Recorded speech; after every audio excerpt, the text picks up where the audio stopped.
अब चलिए आपको एक अगले ऐसे पारस से मिलाते हैं। पारस जो अगर किसी को छू ले तो वो सोना बन जाए, वो पारस है मध्य प्रदेश का स्टेट कोऑर्डिनेटर विष्णु साहू।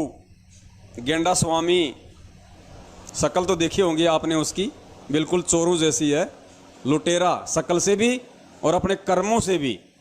7 साल से संगत को लूट रहा है। पहले जय गुरुदेव पंथ में था, वहाँ से 3.5 लाख रुपए का घपला किया, उन लोगों ने निकाल दिया धक्के मार के। फिर किसी बैंक में नौकरी करता था, वहाँ गफलतबाजी कर दी, वहाँ धक्के मार के निकाल दिया। फिर अब संत रामपाल जी महाराज जी से जुड़ गया।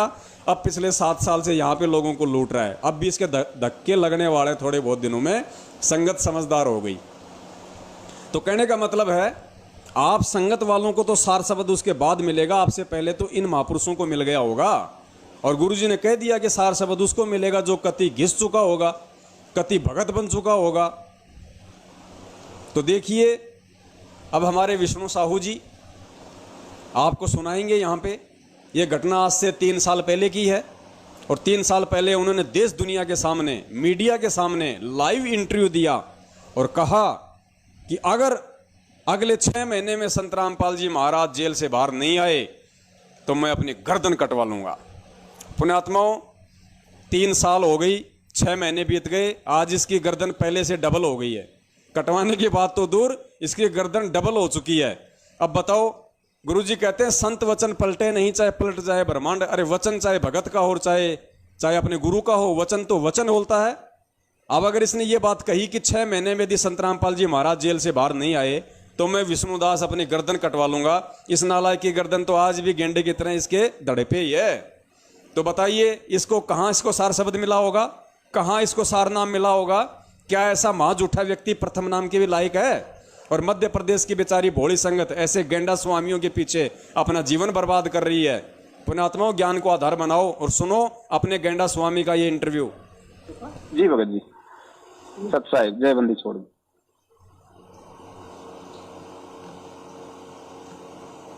और हमारे साथ भी ऐसा ही हुआ है। हमारे गुरुजी ने,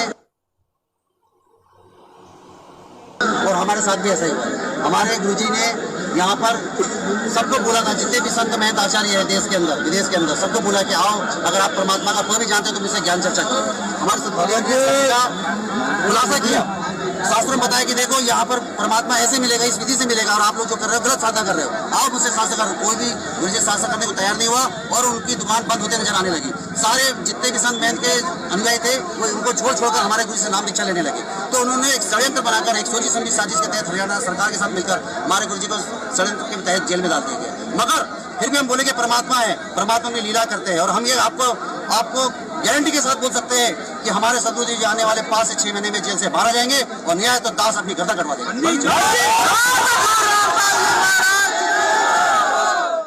मूर्ख संगत तो जयकारा ऐसा लगाती है जैसे किसी नेता का लगा रही हो। इनको कुछ नहीं पता सामने वाला क्या बोल रहा है, क्या नहीं बोल रहा है, बस जयकारा लगा दो भेड़ बकरियों की तरह खींच के। तो ये आपने सुने मध्य प्रदेश के भामाशाह, मध्य प्रदेश के चीफ मिनिस्टर विष्णुदास जी उर्फ गेंडा स्वामी, जिन्होंने 3 साल पहले कहा था कि अगर 6 महीने में गुरुजी नहीं आए तो मैं अपनी गर्दन कटवा लूंगा। जाके देख लेना, आज इसकी गर्दन सुरक्षित है। अर्थात ये अपने वचन का पक्का नहीं है, और जो अपने वचन का पक्का नहीं, जो अपने शब्दों पे नहीं टिक सकता, वो भगत नहीं हो सकता। और जो भगत नहीं हो सकता उसको कभी भी सार नाम या सार शब्द सौपन में भी नहीं मिल सकता। तो मध्य प्रदेश के भगत भाई बहनों, समझो और समझाओ अन्य भाई बहनों को जो गफलत में जी रहे हैं, जो अभी नए नए नाम लेके बेचारे भोले बने बैठे हैं, उनको भी समझाओ, ये पुण्य कमाओ। वर्तमान में यही सबसे बड़ी सेवा है, इससे बड़ी और कोई सेवा नहीं है।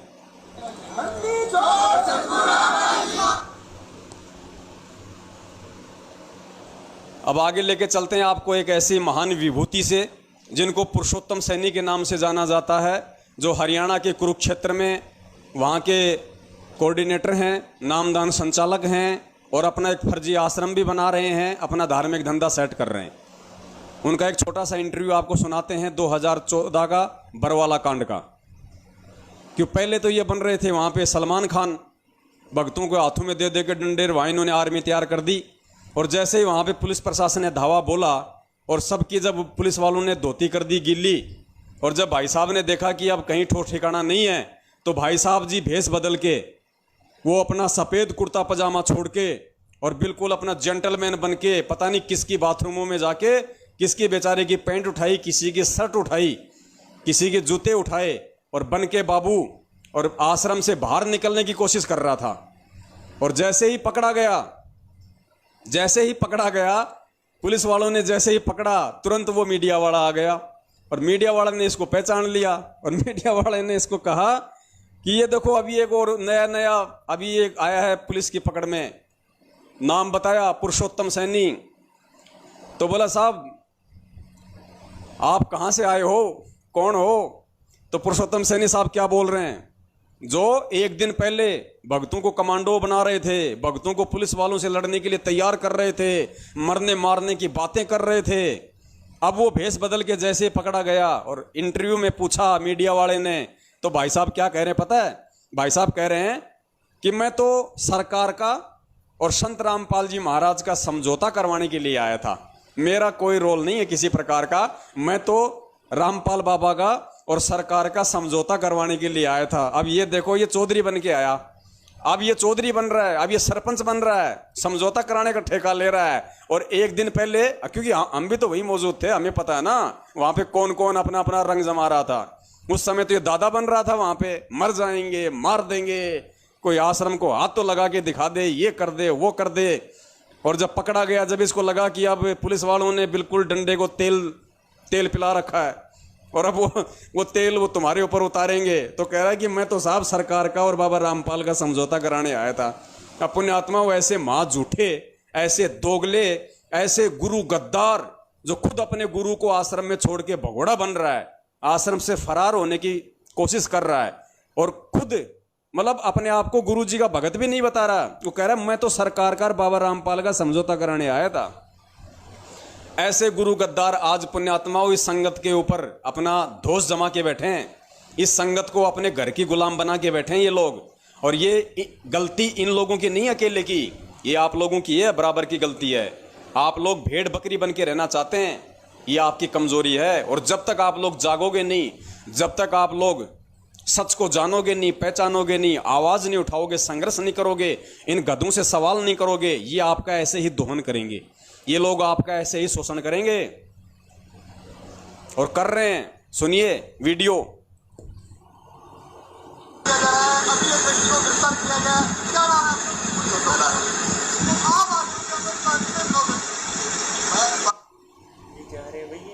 विष्णुदास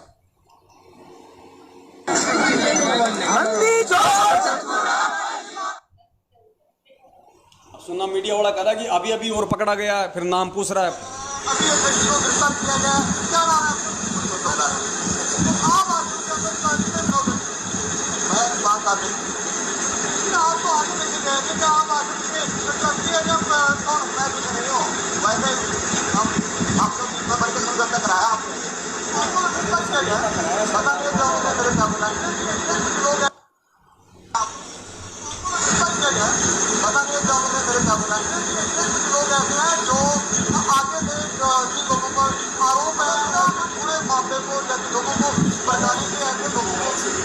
मेरा किसी और से आवाज़ थोड़ी सी इसकी पुण्यात्माओं साफ नहीं आ रही थी। ये मैंने समाज में वैसे मैंने भेज दिया वीडियो, काफ़ी लोगों ने इसको देख लिया है, इसको सुन लिया है, दास और भी इसको डाल देगा अलग से। तो ये ऐसे ऐसे लोग हैं पुण्यात्माओं, पुरुषोत्तम सैनी, कुरुक्षेत्र वाला, ऐसे ऐसे ठग बैठे हैं पुण्यात्माओं, ऐसे ऐसे गुरु गद्दार, ऐसे ऐसे लुटेरे जो ढोंग करते थे। और जब आए बात सामने तो कह रहा है कि मैं तो सरकार का बाबा का समझौता कराने आया था। अब कहाँ गया तेरा वो चौधरपना जो तू 2 दिन पहले वहां पे झाड़ रहा था? पुण्यात्माओं डरपोक बन के बैठे रहोगे, काम नहीं चलेगा। देखो हमारी आमने सामने की लड़ाई नहीं है, हम लोग गाली गलौज से नहीं लड़ सकते, हम लोग डंडे और पत्थरों से नहीं लड़ सकते, हम लोग मार पिटाई नहीं कर सकते। ये हमारे उसूलों में नहीं, ये हमारे खून में नहीं, ये हमारे गुरु का आदेश नहीं। लेकिन पुण्यात्माओं सोशल मीडिया परमात्मा ने किस लिए दी है? सोशल मीडिया पे जम के बरसाओ ये ऑडियो वीडियो, जम के लोगों को सच्चाई बताओ। अब डरने का समय नहीं है, लोगों को सच बताने का समय है भाई। अगर ऐसे डरे रहोगे, ऐसे बैठे रहोगे, अभी भी इतने प्रमाण देखने के बाद भी अगर सोचोगे कि कुछ और मिल जाए, कुछ और मिल जाए, जिंदगी में नहीं मिल जाएगा, तुम्हारा समय निकल जाएगा, सब कुछ बर्बाद हो जाएगा फिर।